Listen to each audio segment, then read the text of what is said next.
A lot of the stuff that we do for spec, we also do for general nuclear medicine quality control. So the uniformity, as we remembered from last week, uniformity requires about 3 to 5 million counts, depending upon how large a field of view you have, and also on what kind of a matrix you're using to collect your uniformity flood. So remember, typically for uniformity floods, you're going to use anywhere from a 64 by 64 to 128 by 128 matrix. When you're doing your bar phantom images, you want to go to the highest resolution you have. So you probably go to 512 by 512. Okay? Remember, resolution phantoms are done once a week. But going back over here, now this 30 million counts, that's the minimum number of counts you would need if you were using a 64 by 64 matrix. Okay? And the reason I bring that up is because some people will do their spec images with a 128 by 128 matrix, and because you are getting 4 times the number of pixels, you need to get 4 times the number of counts. So typically, if you have a 128 by 128 matrix, you need at least 120 million counts. You may want to write that in somewhere.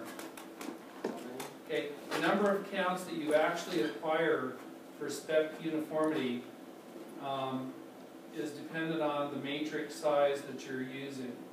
So 64 by 64 matrix is 30 million counts. If you use 128 by 128, then you need 120 million counts. Now, I put down here, they don't normally do it daily anymore.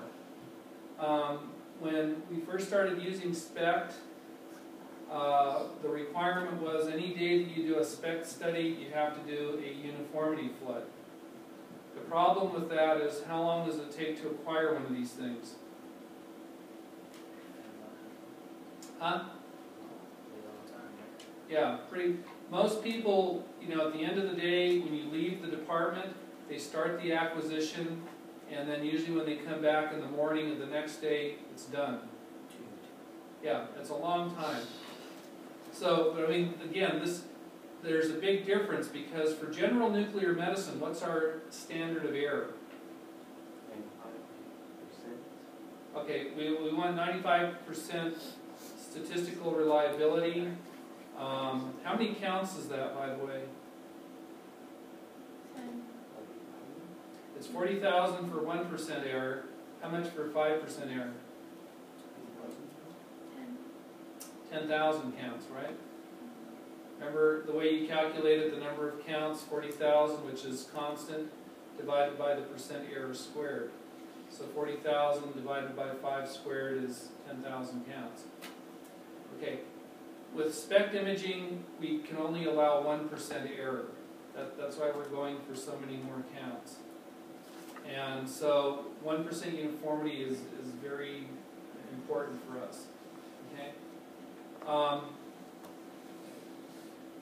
Usually in the nuclear medicine books, there's a picture somewhere that shows you what happens when you have uniformity problems.